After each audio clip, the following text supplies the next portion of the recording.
एसआयटीने अहवाल दाखल केलेला आहे। एसआयटीने जे आरोप करण्यात आले त्यात कुठलंही तथ्य नसल्याचं म्हटलेलं आहे। सरकारने मग जाणून बुजूनच आदित्य ठाकरेंना बदनाम करण्याचा प्रयत्न होता असा आरोप आता विरोधक करत आहेत। मुळामध्ये एक समजून घ्या की अहवाल किंवा ॲफिडेव्हिट हा 17 जूनला केलेला आहे। 17 जूनला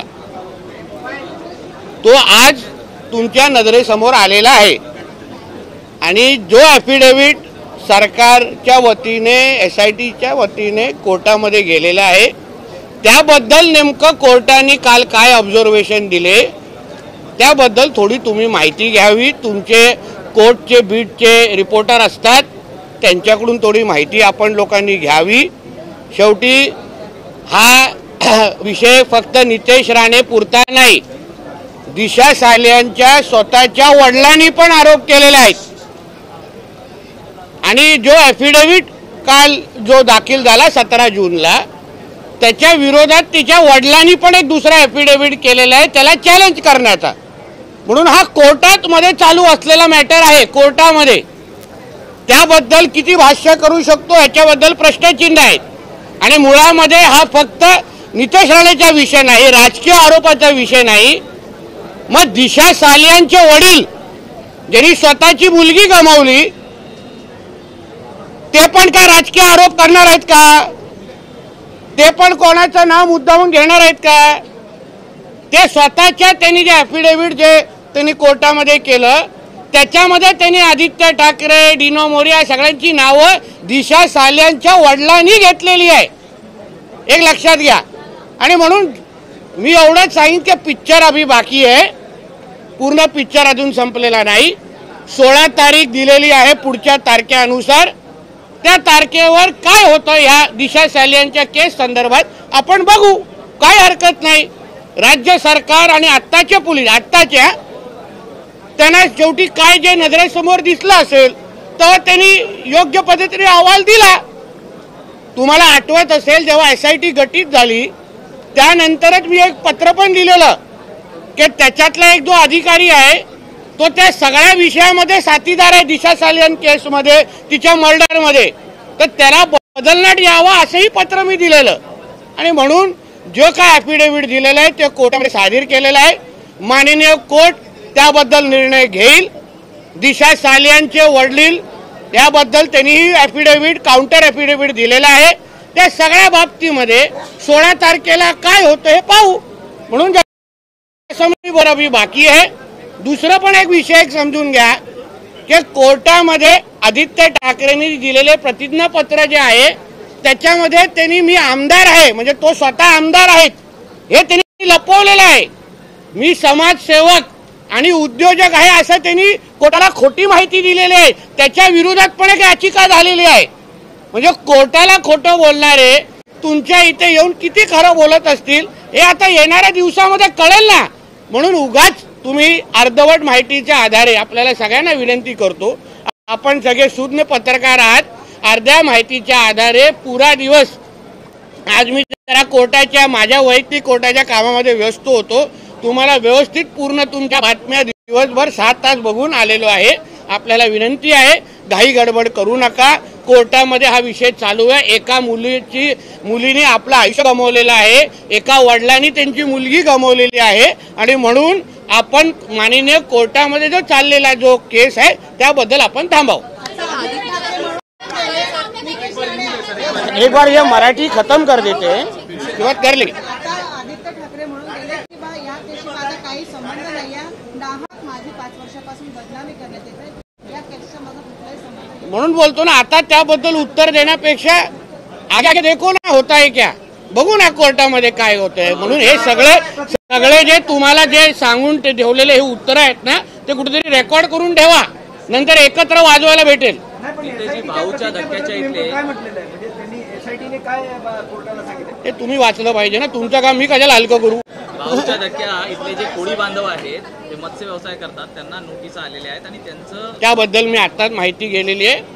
तो राज्य सरकार आणि केंद्र सरकार काही वर्षापासून तो सुरू असलेला वाद आहे, काही थकबाकी बाकी आहे, त्यासाठी केंद्र सरकारच्या संबंधित खात्यांनी नोटिसेस पाठवलेल्या आहेत। मी संबंधित अधिकारी जे बॉम्बे पोर्ट ट्रस्टचे आहेत त्यांच्याशी मी बोललेलो आहे, त्यांना उद्या बोलून घेतलेलं आहे. आमच्या कोळी बांधवांना आमचं राज्य सरकार कुठेही वाऱ्यावर पडून देणार नाही, त्यांनी ते चिंता करू नये. हे काय महाविकास आघाडीचं सरकार नाही, हे देवाभाऊंच्या नेतृत्वात असलेलं महायुतीचं सरकार आहे. आमच्या सगळ्या मच्छीमार बांधवांना, कोळी बांधवांना पूर्ण ताकदीने आमचं सरकार त्यांच्याबरोबर उभं आहे. लागलं तर मी संबंधित मंत्र्यांना बोलीन, त्यांना जाऊन भेटीन, पण आम्ही त्याच्याबद्दल मार्ग काढू.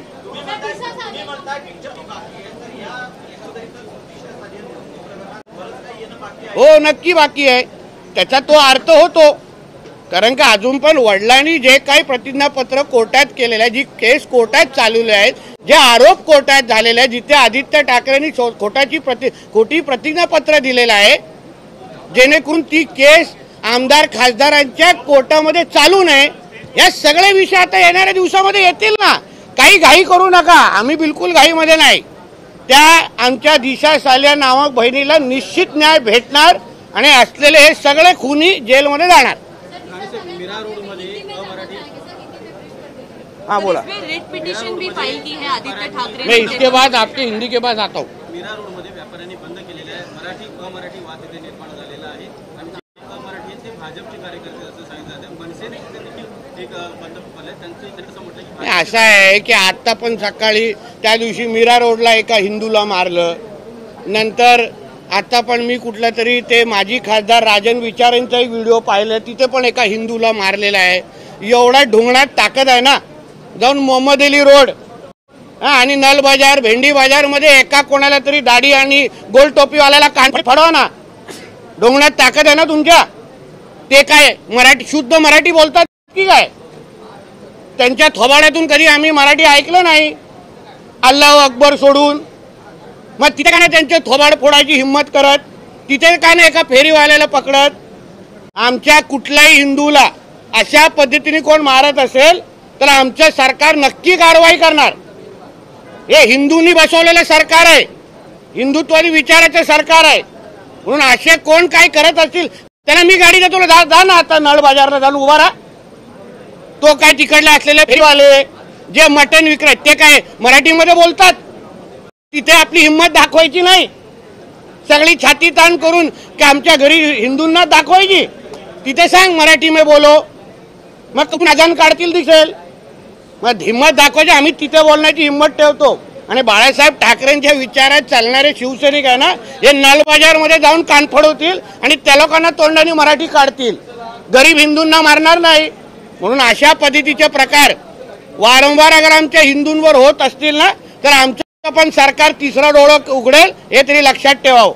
यामध्ये हिंदी आणि मराठी भाषेचा काही संबंध नव्हता, वैयक्तिक भांडण होतं. त्यामुळे अशा ते तुम्ही मीडियावाल्यांनी जे दाखवलं त्याच्यावर आम्ही बोलतो.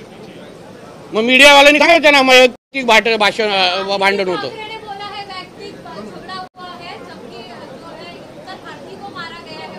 मारा ही गया है ना, एक हिंदू को मारा गया है ना, एक हिंदू को मारा गया है. तो मुझे बोलना है कि इतनी हिम्मत जाके नल बाजार और मोहम्मद अली रोड में दिखाओ ना. वो जो दाढ़ी वाले और गोल टोपी वाले क्या मराठी में बात करते क्या? शुद्ध मराठी में बात करते क्या? उधर जाने की, उनको कान के नीचे बजाने की हिम्मत नहीं है. जावेद अख्तर क्या मराठी में बात करता है क्या? आमिर खान क्या मराठी में गाता है क्या? उधर उसके मुंह से मराठी निकालने की हिम्मत नहीं है. ये गरीब हिंदू को क्यों मारने की हिम्मत कर रहे हो? ये सरकार हिंदू ने बिठाई है, हिंदुत्व विचार की सरकार है. इसलिए इस तरह की कोई भी अगर कोई हिम्मत करेगा तो हमारी सरकार भी तीसरी आंख खोलेगी. इतना मैं कहना चाहता हूँ. हिंदू राष्ट्रामध्ये हिंदूंना फूट पडण्यासारखी आहे. आमच्या देशाला इस्लाम राष्ट्र बनवण्याचे षडयंत्र आहेत. अहो, आमच्या हिंदूंची जनसंख्या मुंबईमध्ये कमी करण्याचे प्रयत्न होत आहेत. लव जिहाद, लँड जिहाद आणि ह्या सगळे नाटकं करून हिंदूंचं पलायन कसं होईल, हे सगळे प्रयत्न, त्याच्यामध्ये हिंदूंनाच मारण्याचे कार्यक्रम होत आहेत. मालवणीमध्ये जावा ना, ते काय सगळे एकदम शुद्ध मराठी बोलतात की काय? तिथे काय नाही जाऊन मारत एक पण. हे जे कोण छाती ताणून बोलतायत ते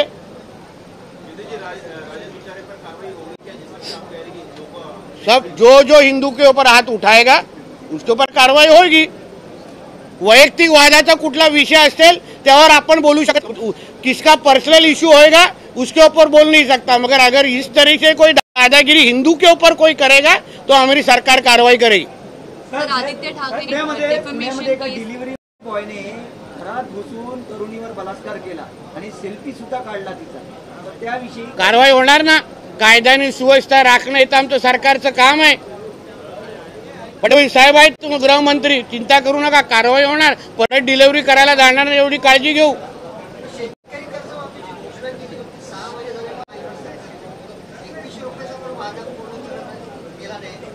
21 रुपये कुठला वादा पूर्ण केला. आमचे हप्ते सुरू आहेत, आम्हाला जेव्हा द्यायचे तेव्हा देऊ, तुला विचारून देणार नाही. आणि जे बांध्यावर उभं राहून आम्ही एवढे हजार तेवढे हजार ह्याच्या अगोदर तो आलेला त्याला का नाही विचारलं. त्याच्यात वडील मुख्यमंत्री होता ना, का नाही विचारलं. बांध्यावर जाऊन तुझ्या वडिलांनी सांगितलं काय एवढे एवढे हजार देऊ. आता काय झालं, मेव झालं.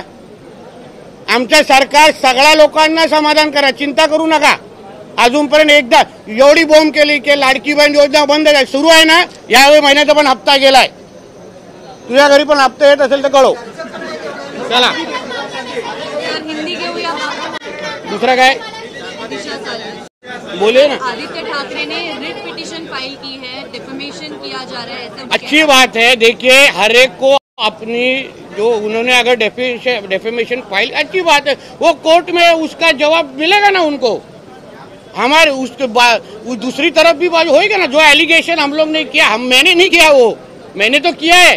उसके अभी पिताजी ने किया है. अभी उसके पिताजी भी राजनीतिक है, उनको क्या एमएलए एमपी बनना है क्या. तो आखिर उसके एक लड़की के पिताजी ने को अगर लगता रहेगा कि उसके लड़की का खून और बलात्कार आदित्य ठाकरे और डिनो मौर्य ने किया है, तो उसका कॉग्निजेंस कोर्ट लेगा और सही से जजमेंट दे देगा. तो करने दीजिए डेफेमेशन केस, कुछ प्रॉब्लम नहीं है. SIT टीम है, उसने भी जो रिपोर्ट दिया था, कुठलाही खुनीला विचारा तो तू खून केलायस का. किसी भी खूनी को पूछो कि तुमने खून किया, वो हाँ बोलेगा. ऐसा एक तो खूनी बताओ भाई, भेटव ना जरा मला. तो तर त्याच्या तोंडातून नाही निकलेगा ना. आवाजच कसं होत चाललंय. देवेंद्र फडणवीस को माफी मांगनी चाहिए और आपका भी नाम लेकर के नारायण राणे के बेटे नीतीश राणे को किस चीज का माफी मांगना. दिशा सालन को न्याय मिलाने के लिए माफी मांगना है क्या. और जो खुद डॉक्टर सपना पाटकर को हैरेसमेंट के लिए उसके ऊपर केसेस चालू है, वो हमारी बहन को इसने खुद ये शक्ति कपूर ने परेशान करके रखा है. वो हम लोग के ऊपर बोलेगा माफी मांगने को. भांडूप का शक्ति कपूर है वो. चला झालं का आता माझी 4 झालं. चला मला 4 की कॅबिनेट आहे.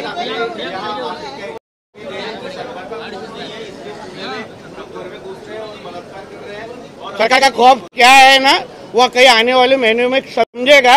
जब भी दिशा सालन का जजमेंट आएगा तो भी समझेगा कैसे कर्जत के फार्म हाउस में भाग के जाता है. लास्ट में आप बोलेगा इसलिए मैं रिपीट नहीं करने वाला. कांग्रेस के राष्ट्रीय प्रवक्ता है मल्लिकार्जुन खड़गे, अध्यक्ष हैं. उनके बेटे प्रियांक खड़गे हैं, वो ये कहते हैं कि कांग्रेस सत्ता में आई तो वो आरएसएस को बैन कर देंगे. कांग्रेस कभी सत्ता में आने वाली है नहीं. एक हाँ, ये मुंगेरी लाल के हसीन सपने हैं. उसको भी मालूम है जो सच होने वाला नहीं है. उसके पिताजी कभी प्रधानमंत्री